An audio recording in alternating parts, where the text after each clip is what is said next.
Lindsey Graham. Where do you come down on this, Senator Graham?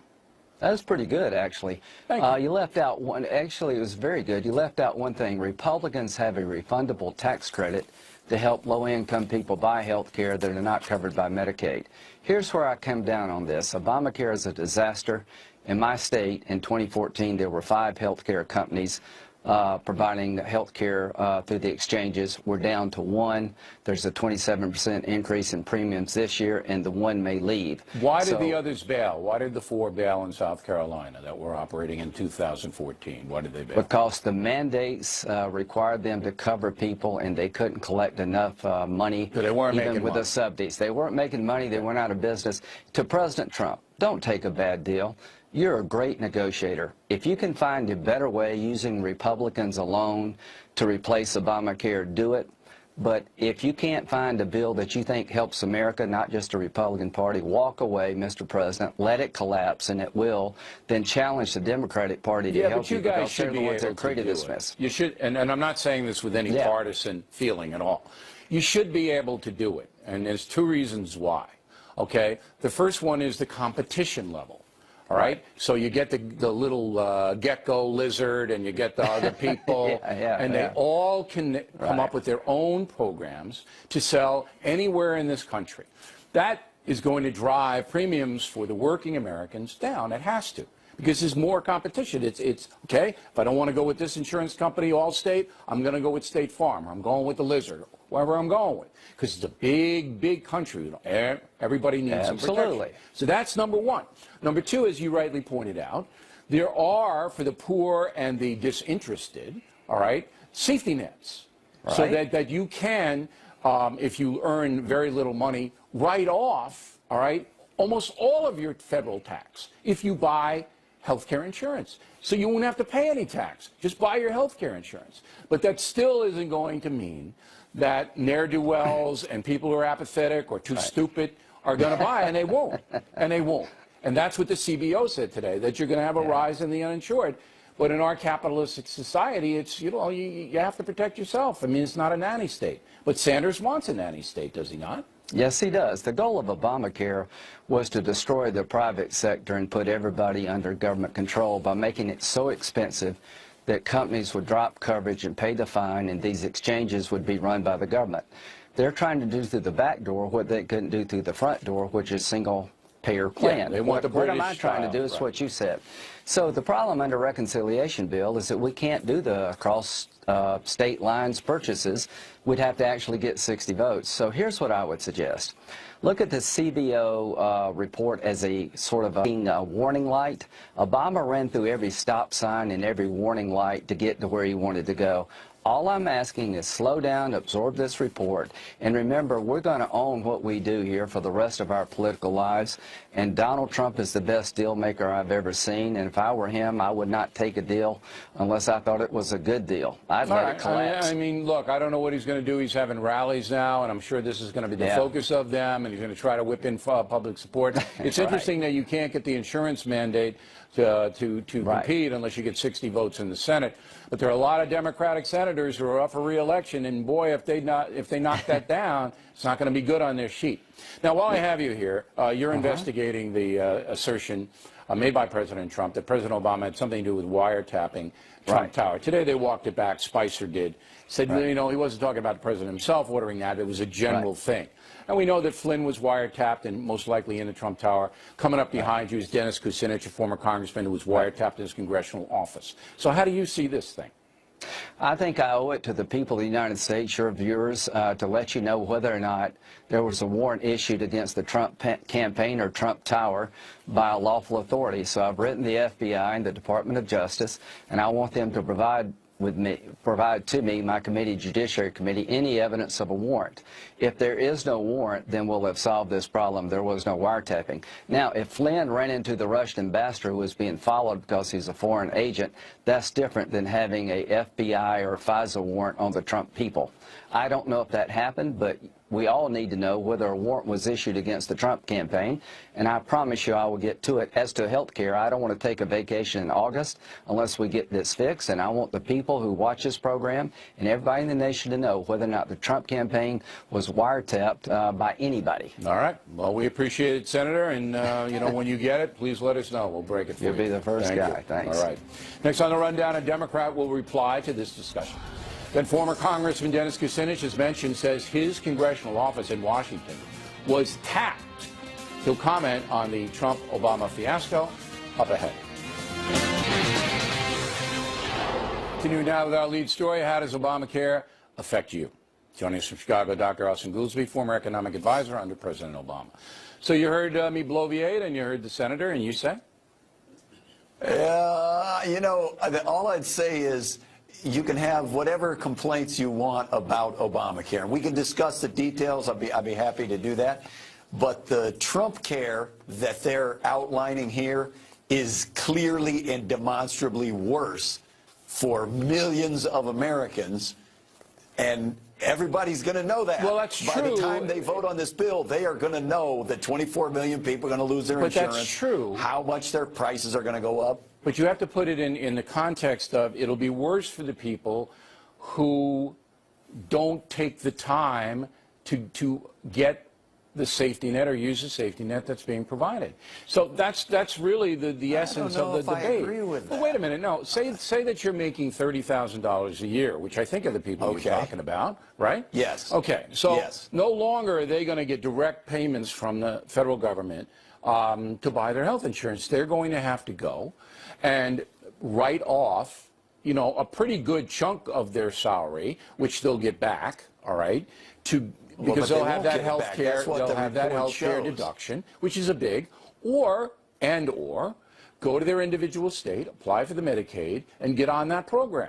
So there's nobody who's not going to be able to do those both things. Bill, look, you're busy. You got to cover every issue. So I understand why you would not have gone through the details of what the Congressional Budget Office put out here. But it does not verify what you just said at all. It doesn't discuss it. If you make $30,000 a year, it shows that the amount that you are going to pay out of pocket if you're out on the individual market is some $10,000 a year more than it would be now. The health care deduction. They didn't even, the CBO, which by the way wildly missed the Obamacare predictions, they didn't even take into account.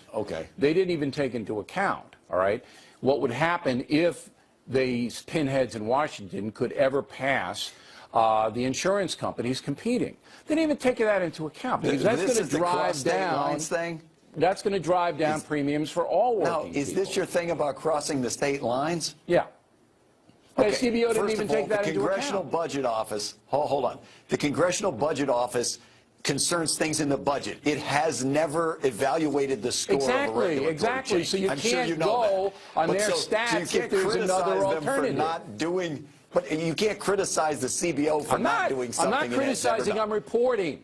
They didn't even factor it in. You're reporting. So here's the bottom line. Here's the bottom line. Most Americans didn't like Obamacare, which is sitting in the White House, okay? And they're going to like Trump care worse. They're going to like Trump care worse, Bill. What they want. If I promise you a diamond engagement ring, and then I give you something, you're like, wait a minute, this looks like tinfoil. What is this thing? Look, believe me, you're going to notice. You're hoping or projecting that will happen. I'm not hoping. They have to know. I'm hoping not. The Republicans have to know don't do this. That it'll be a fiasco if these health care premiums don't come down. If the folks don't start paying less, the Republicans will lose next time around, okay? It's all about the dollars in the wallet. Okay, that's what it's about. I agree with that. It's not about Bernie Sanders saying, hey, I agree with you. We have to support 30 million people by giving them free health insurance. Americans have rejected that. I'm not arguing about that. What I'm arguing is, number one, this is a clear, direct violation of one of the principal campaign promises Donald Trump made. He specifically said in the campaign that he would never cut Medicare or Medicaid. This is an $800 billion cut to Medicaid. It's just a direct violation of his campaign promise. It's a cap, and not a cut. It's a cap. Okay. All okay. right? It's a cap on not a health care cut. costs, which you know are rising. So that cap, You you can't can do take that that. cap to the bank. You can't do What? that. You have to look at what the reality of the budget is. And I'm not going to get too pinheady about it.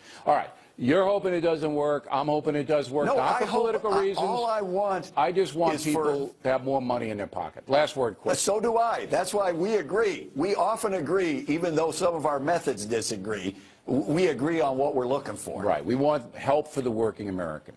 Doctor, as always, Yes. and Waters will ask the folks to explain what they know about Obamacare. Don't miss this one a little later on. Directly ahead, former Congressman Dennis Kucinich says his office was wiretapped. When he talked with a foreign leader, he'll be here. And later, more chaos on college campuses, this time a scale in a gym removed. Apparently, some students were terrorized by the scale. Upcoming. In that segment tonight, seems everyone in Washington is investigating whether or not President Obama was involved in wiretapping, as President Trump asserted. However, the White House said today that Mr. Trump was speaking in general terms about the tap, not accusing Barack Obama of actually installing it or ordering it. One former congressman has firsthand experience with this issue. 2011, Dennis Kucinich was talking to Muammar Gaddafi's son when the congressman was captured on a wiretap. Dennis Kucinich joins us now from Washington. First of all, why were you talking to Gaddafi's son? Bill, I had a resolution in the House to try to stop the war and stop a takeover by Libya by radical Islamic fundamentalists. He called me to talk to me about it. I had cleared the discussion with House attorneys. All right, so you're on the phone with Gaddafi, and you don't know you're being tapped, but did you think, well, look, Muammar Gaddafi's son, probably the NSA's got a wire on him wherever he goes. Did that go through your mind? Well, of course, except for one thing. Congress is not supposed to be listened to by the executive branch. It's called separation of powers. And the protocol is as soon as they know that a member of Congress is on the line, they're supposed to discontinue it. But what I found out, Bill, No, I didn't know that. Okay, Yeah, so any tap in Congress, the Senate or the House, is illegal. By nature of a tap, yes, unless they're working on a criminal case. That's not what this was. And what I have here, Bill, Intel was tracking my resolution. Here's a couple redacted pages that I was able to get. I've had nothing about the wiretap itself, but they were tracking this resolution. So you've got to ask, what was their appropriate role in redacting a resolution they were tracking? Okay, who's they? I mean, was the NSA doing this? This is the DNI. I got Okay, this the from the Defense Director of Intelligence Agency. the Director of National Intelligence. The That's who this Director of came from. National Intelligence under President Obama. Right. Okay, he's the president. All right, so President Obama had to know about it. All right, and so they're listening to you talk to Gaddafi because they want to know what Gaddafi is saying, because not the United States, but a coalition is going to go in soon and kill his father and remove them from power. That's what they wanted to know, right? Well, you would assume that's what they want to know, but on the other hand, why were they listening to my end of the conversation? And a tape was made and played for me by two investigative reporters of the Washington Times 2 years after I left Congress. So you didn't know for 2 years that this happened? No, I heard the audio tape, Bill, and then I said, whoa, wait a minute. So 2 years after this happened, after you were out of Congress, two reporters played you this tape. All right, there's the whole thing, right? You're not cut out of it, and they're supposed to do Right. that. And you heard the whole thing. I heard the whole thing, and it happened actually 2 years after I left Congress is when I had sat down with the reporters and they played this for me. And, you know, look, Benghazi, you know, you talk about Benghazi in Libya, it was such a disaster. The al-Qaeda flag was flown over the capital in a war that I tried to stop.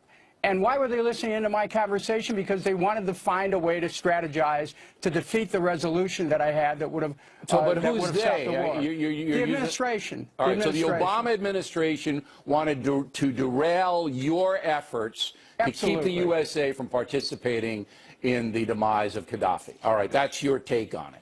So you want more information because you got yeah, okay, but a lot of it's redacted. You'd like to see the whole thing, right? Absolutely. So you got to go to Judicial Watch. They're the ones that can probably get you that. So then when you heard about Trump saying that President Obama tapped the Trump Tower, what went through your mind?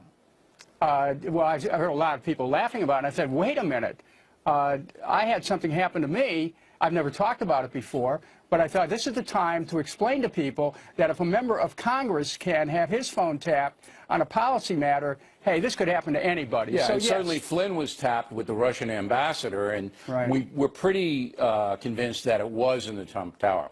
All right, Dennis, well, we're glad you're not in prison, and we're glad the Gaddafis didn't get you. You too, Bill. And keep us posted if you get any more info. It's a fascinating story. I will. Okay. Thank you. Plenty more ahead as the Factor moves along this evening. Now, they are removing scales from college campuses because some students say they're triggers. Unbelievable. Ben Waters talking to the folks about health care. Do you ladies have health insurance? Well, I gotta go. Waters often gets that reaction, and we hope you stay tuned for those reports. Personal story segment tonight, 2 weeks from tomorrow. My new book, Old School, Life in the Sane Lane, appears in the marketplace. Theme of Old School is that the snowflake culture is harming everybody. I wish we had this next story when I was writing the book. At Carleton University in Ottawa, Canada, the capital of the country, the weight scale, physical weight scale that you stand on in the gym has been removed. Apparently because it triggered some negative feelings among students. Yes. The newspaper on campus quoted a student saying, I think people are being insensitive because they don't understand.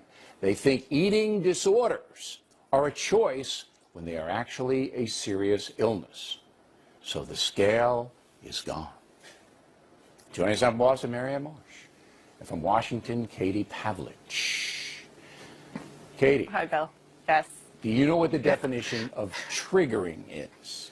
I do know what the definition of triggering is. I looked it up in the dictionary. Just we have the right definition. Triggering happens when someone reads, sees, or hears something that causes a person emotional distress, specifically around a previous traumatic experience. But the word triggering is used on college campuses, apparently in Canada and the United States, to ban things that people simply don't like or that they don't agree with. And really, I think that using trigger warnings or using triggering as an excuse is just a way to really shirk the responsibility of acting like an adult. Well, it's a way to shut down stuff you don't like. This entire program, Marianne, is a trigger. It should be the triggering factor. 5 From nights a week. start to, we're triggering. Always. But now the scale is gone at Carleton University. And you say? Well, you can always put this part in the paperback edition. I think what it coincides seemingly with a growing intolerance that many people have about a lot of things, and rather than dealing with the circumstances and the facts, they choose to change the facts and change the circumstances. And as a result, it undermines our society, it undermines democracy, it undermines our discourse, and it divides us further and further, so there's less common ground and less ability to compromise or deal with anybody or anything anytime. It's also, That was amazing. Let me just simplify it. It's just stupid. It's stupid. It is stupid, So yes. if you go to the there's gym that. and you want to weigh yourself, see how you're doing, you can't. Why? Because that scale has offended someone, and that scale's out of here. Yeah. Okay? Well, just, So think about it. Just think about how insane our PC culture, Katie, has become.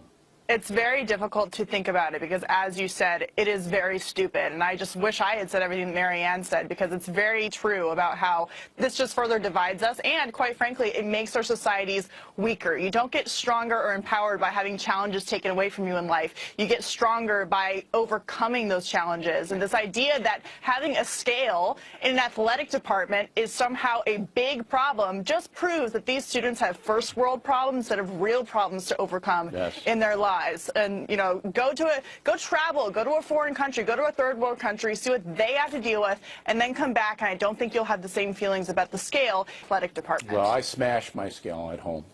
I mean, I don't want anybody coming to my house triggering anything. So I'm going to give Marianne the last word, because I'm sure she has thoughts about doing the same thing. I have two thoughts. One, it certainly doesn't prepare students for the world outside of college, which can be a cocoon. But I also think you're seeing this seep into society in other ways, where people now are starting to talk about alternative facts and fake news and undermining institutional information. The real world and I think that's very dangerous. is gone. But old school is going to bring it back. Maybe here. It is going to bring it back. Thank We God. hope. When we come right back, Brit Hume on Putin's spokesperson saying Russians were in touch with the Clinton presidential campaign during the run-up to the vote. Then Waters on the healthcare fiasco. Moments away. The O'Reilly Factor, the #1 cable news show for 16 years and counting. Thanks for staying with us. I'm Bill O'Reilly. In the Hume Zone segment tonight, for weeks, the left have been trying to prove that the Trump campaign colluded with the Russian government. Did the Russian government have any collaboration or serious communication back and forth with Donald Trump's campaign during the election campaign last year? The answer is very simple, no. And the fact that Russia is being demonized in that sense comes very strange to us. Now, that man, Dmitry Peskov, is the personal spokesman for Putin. So take that into account.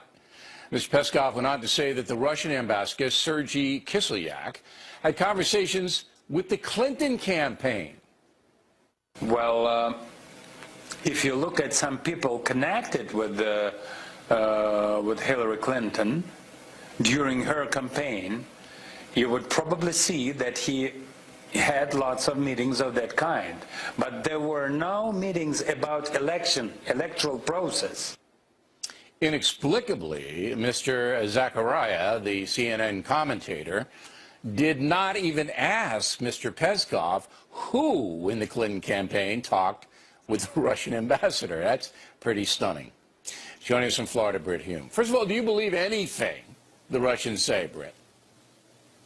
Well, I think whatever they say and whatever a spokesman for Vladimir Putin says should be taken with a considerable measure of skepticism. On the other hand, when he said that about people associated with the Clinton campaign talking to the Russian ambassador, it would certainly have been worth a follow-up to ask who that might have been. Now, I think, if you step back from this interview, what it all adds up to is about what we've sort of known all along, although some refuse to admit it, and that is that for all of the talk about there being collusion with the Trump campaign, there simply isn't any firm evidence that that is the case. You could say even that there's not any evidence at all. There's suspicions, there are hunches, there are theories, but no real evidence. And that I'm not willing, as well to the Clinton campaign. I'm not willing to take anything that the Russians say as even remotely truthful. I think they're up to what they usually do, mischief. I think he dropped that line, the Clinton campaign, they talked with the Russian ambassador. But both Hume and I have been in the business too long. We really should retire, both of us, because we're so cynical. It's true, Hume. Admit it. We should be out of here. We're so cynical. So we know that Fareed Zachariah, when he heard that, in his mind he's going, holy you-know-what, I can't have this be the headline because I hate Trump. Yeah. The guy hates Trump. Well, and that's why he didn't ask him. Maybe so. A 5-year-old would ask, who? Who is talking to him, I agree with that, but I think another point that's worth introducing here, Bill, is the fact that the Russian ambassador is a man about town in Washington. Sure. For as long as I've been there covering news, you see the Russian ambassador at all kinds of places. Yeah, if you buy him a Whopper, he'll talk to you. One night. If you buy him they're always sort of jovial and approachable and friendly, and no doubt that doesn't mean that they're serving a great cause. But all kinds of people, of all persuasions, run into the guy and meet with him. It just happens all the time, and it is completely ordinary. And they were messing with the U.S. election so that they were going to cultivate anybody. Or trying to. Right. I mean, they were trying to, mischief is the word. Did you see the 60 Minutes thing last night, Leslie Stahl did, about all the Putin people who got poisoned and hit in the head and they're in a coffin? I mean, it was... all of which reinforces the point that I think, Bill, that we both believe, which is that Vladimir Putin is not a good guy. No. I mean, it was pretty interesting to just watch one after the other, after the other, and that's why I posed the question to the president. I mean, but there's nothing we can do about it. See, there's nothing we can do. Here's my final question. All of these liberal Americans who don't like Donald Trump, think he was elected illegitimately, think Putin, did whatever Putin did. Do they get their money back from watching all of these cable shows with night in and night out. Every segment is, they did this, they did that. I mean, because as you said, there's not a shred of evidence after all this time to back up anything that these cable programs. Well, Bill, I think you're entirely right about that. I've thought that for a long time and have said it before, but I would say this. Considering how little evidence there is, or indeed no evidence, they've managed to get a pretty good run out of it, not only on the cable shows, but they've got an attorney general who's now recused himself from the Justice Department's inquiry into the Russian role in the election. You've got investigating committees, I guess, now on both sides of Capitol Hill are looking into it, and it's a never-ending stream, as you say, of questions and discussions and today, even in the White House briefing, Mr. Trump's, I think, highly ill-advised suggestion that he was being wiretapped by the president, which is sort of an outgrowth of all this. That's created a big stir. So, still in the the beat goes on. It does. Resume, everybody. Water's on deck. Obamacare, very confusing, as you know. So we wanted to find out how much you guys really know about it. Waters is next. Back in the book segment tonight, Your Health Care. As we reported in the talking points, it's a very confusing situation, and propaganda is all over the place. So we sent Waters out to ask the folks what they know.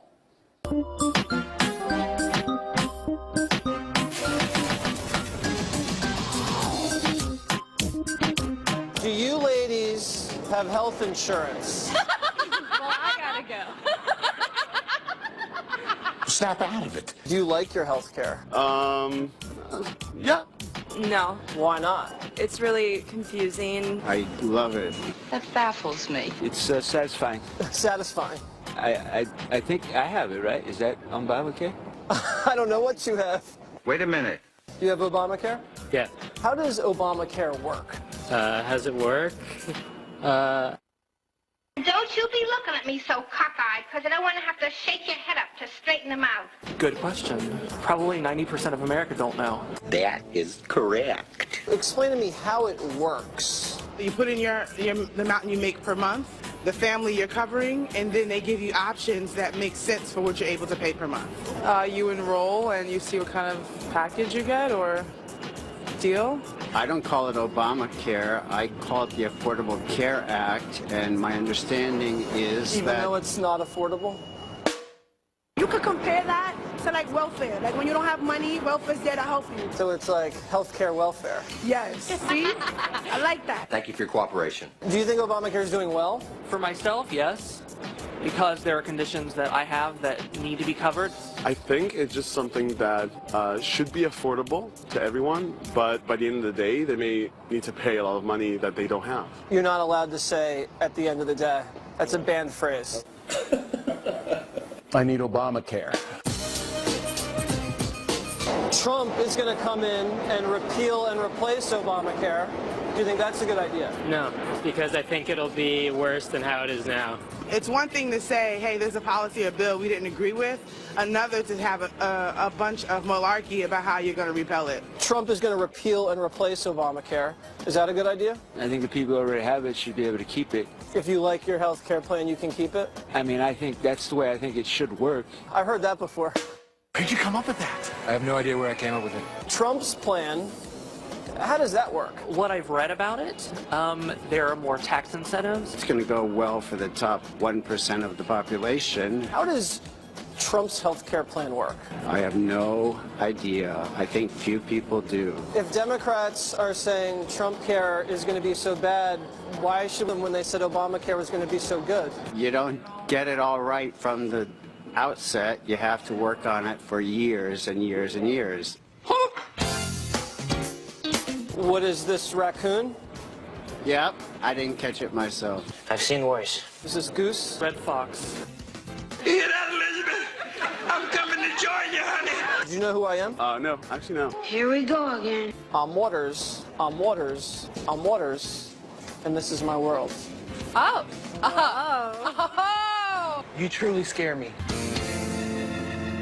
So they're in the subway wearing a raccoon and, it was 21 degrees today. I had to find shelter in the subway. Yeah, that guy looked like he was from Alaska, the guy that actually he knew a little bit, but most people had no idea. Who would have thought the guy in the fur knew about Obamacare? Yeah, but most people had no idea, right? Most people don't have any idea. I really don't have any idea, and I don't understand the Trump care either. So, well, I'm sure you will after tonight's program when you study the talking points. Yes, I'm going to study diligently. That tells you what it's all about. It just comes down to how much they're going to charge you for this care. But you had lots of staff telling you how it worked. I had to find it out myself. Yeah, you don't have any staff. Waters says no staff. No one will work with him because every time you work with him, he goes, "Do you know who I am?" Yeah, we know who you are. You work. Is that getting old? Here for a long time. Okay. We know. You don't have to do this.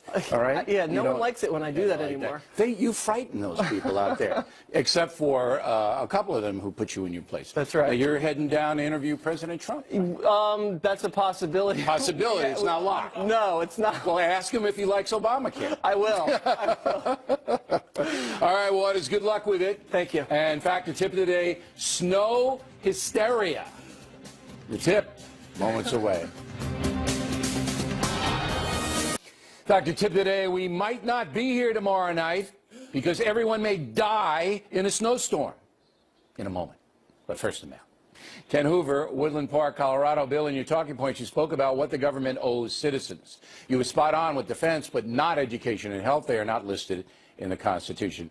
But promoting the general welfare is, and that is the job of government. That's why I should say school's mandatory. Many other things that are not listed in the Constitution, such as safety nets for the poor. General welfare, Ken. Steve Fink, Lafayette, Louisiana. If I receive a stolen TV, I can be prosecuted if I know it's stolen. If a journalist receives classified information, nothing happens to him or her. Not true, Steve. Courts have incarcerated journalists for not testifying about sources in classified information cases. Charles Bishop, Alpharetta, Georgia. WikiLeaks is not treasonous. American people have a right to know how we're being spied upon. Only if laws are broken in the process, Charles. Skip Parker, Henderson, Tennessee. Bill, Bernie Goldberg's remark that Trump supporters don't care if he lies was off the charts. He doesn't know us. Bernie was generalizing about some rabid Trump supporters, Skip, which I made apparent by saying that some Obama zealots didn't care either. He was not talking about everyone. Bernie was not. William Ramshaw, 9 Mile Falls, Washington. Bill, why would you say you don't feel sorry for people who use synthetic opioids? Does that make them bad people? I said, William, I find it hard to feel sorry for them because the danger is so widely known. Reminds me of a time in northern Australia when I approached a river. There was a huge sign saying crocs are in the water. They even had a little picture of the croc with his mouth open. So if I had dived in that water, would you feel sorry for me if I got swallowed? Comes a point when people have to protect themselves from harm. And if they don't, bad things are going to happen. DJ West, Palmdale, California. Bill O'Reilly, isn't it amazing how the little black girl on Waters World received no praise from you or Waters after correctly answering all the questions about the Alamo? Here's what's amazing, DJ, that you would hear me say, I want to hire that girl on the air and see Waters give her a high five. And you still write that email. That's what's amazing. Johnny Davidson, Murfreesboro, Tennessee. Killing the Rising Sun did an excellent job portraying the final decisions that led to the end of World War II. I enjoyed the book so much I picked up Killing Patton. The decisions Harry Truman had to make dwarf what our politicians today are dealing with. And we should all know that. Thanks for reading the book, John. And finally tonight, the factor tip of the day, Snowmageddon, heading for the Northeast. Now, you guys who live in the upper Midwest or the Rocky Mountain region laugh at a foot of snow. You laugh at it, you mock it, because that can happen in May.